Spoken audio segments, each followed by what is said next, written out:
Hello, I'm John Morris. I'm the chairman of the organising committee of Rolleston Transport Festival. This is the 5th festival we've had, and it gets better every year. We've got a wonderful atmosphere this year. We've got 150 cars, some beautiful cars. We've got the Type 35 Bugatti. We've got Malcolm Campbell's original Rolls Royce that he had. We've got lots of lorries. We've got a steam wagon just behind us. We've got fairground rides for the children, lots of things for the whole family. And the good thing about this transport festival, is it's also combined with the village grand car boot sale. So there are 40 car boot sales or garage sales on throughout the village. This brings people from the transport festival like to leave the cars and go around the car boot sales, and the car boot sales bring in people to the transport festival. Overall, it's a wonderful day. The atmosphere is beautiful. The idea of the Transport Festival is to raise money for charity.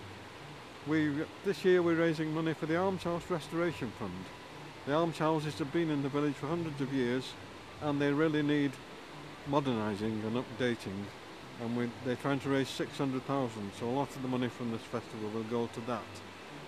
But also we're giving some money to the Scouts, Rolleston Scouts, who are building an orphanage in Kenya, which is a very nice thing for them to do. The Transport Festival has always been about raising money for charity. It started off 5 years ago when I bought a little sports car, a little Scimitar SS1. And we were sitting in the club, Rolleston Club, chatting about it.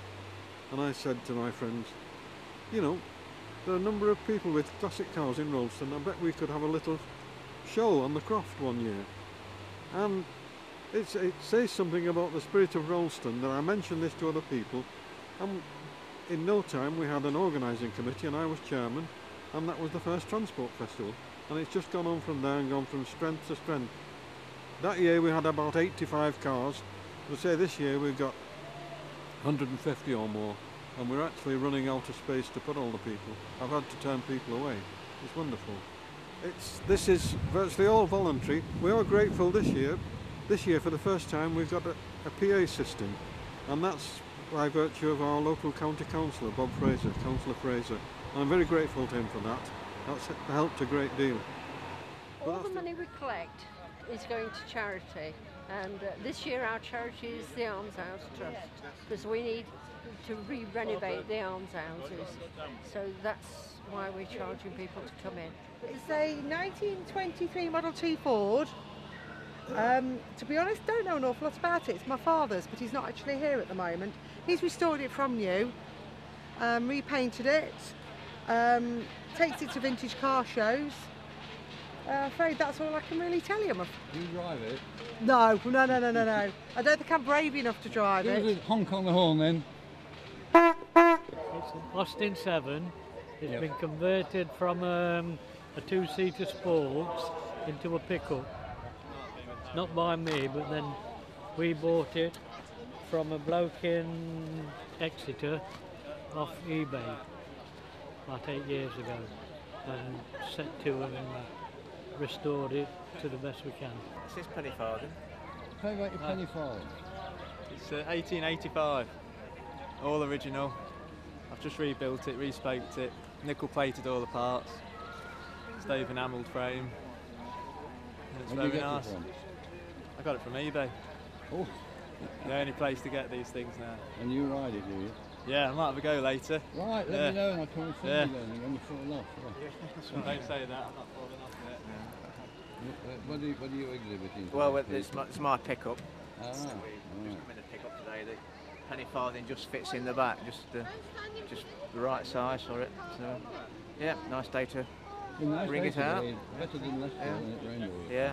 The car actually belonged to Sir Malcolm Campbell. He purchased the car in 1933. It was the second Phantom 2 that he owned. Probably kept the car for a couple of years, but Malcolm, as you know, drove Bluebird, and he took Bluebird to 300 miles an hour on Daytona Beach, so he was the first man to do 300 miles an hour, so this car was his, hence me dressed like this. Went to America at some stage around war years. Campbell family were noted to have given the car to the RAF, and somehow it ended up in America.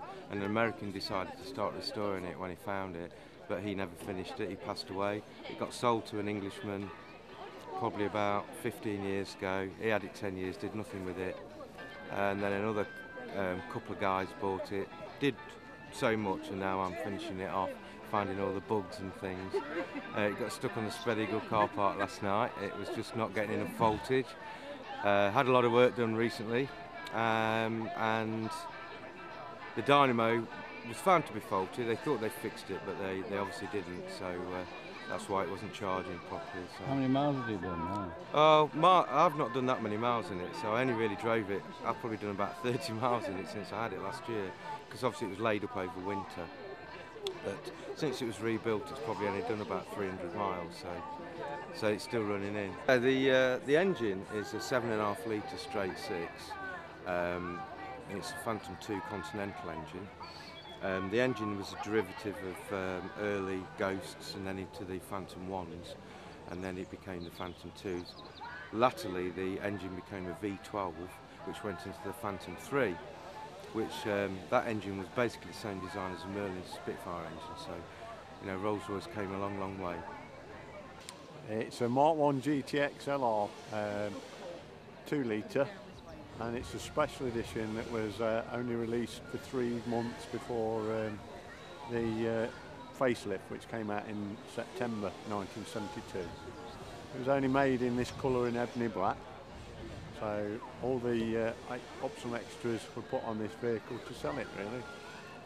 And if you have a look on the window screen, it was £1,100 when it was new in 1972. It's done 22,000 when we had it. It's done 29,000 now.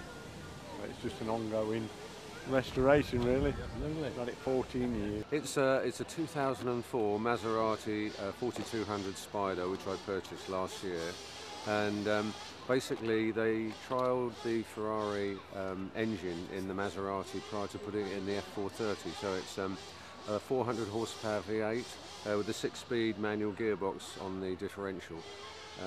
The body is by Guigiario, and it all has all leather interior, and hopefully it'll be a future classic.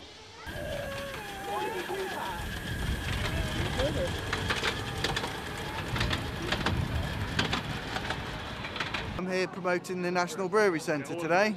Oh, very good. We're down here, we've got Ale 1 here, as you can see, and we're handing out a whole load of flyers. We're here from Burton Sea Cadets, and we're just promoting the cadets to try and get other youngsters involved in it, so that they're not wasting their time sort of hanging around street corners and doing something useful for the community. Well, that's it for today. That's another festival over. We look forward to number 6. Now we've got to do all the tidying up and taking everything down. But it's been well worthwhile. It's been a wonderful day, and I'd like to thank everyone who's supported us. Excellent.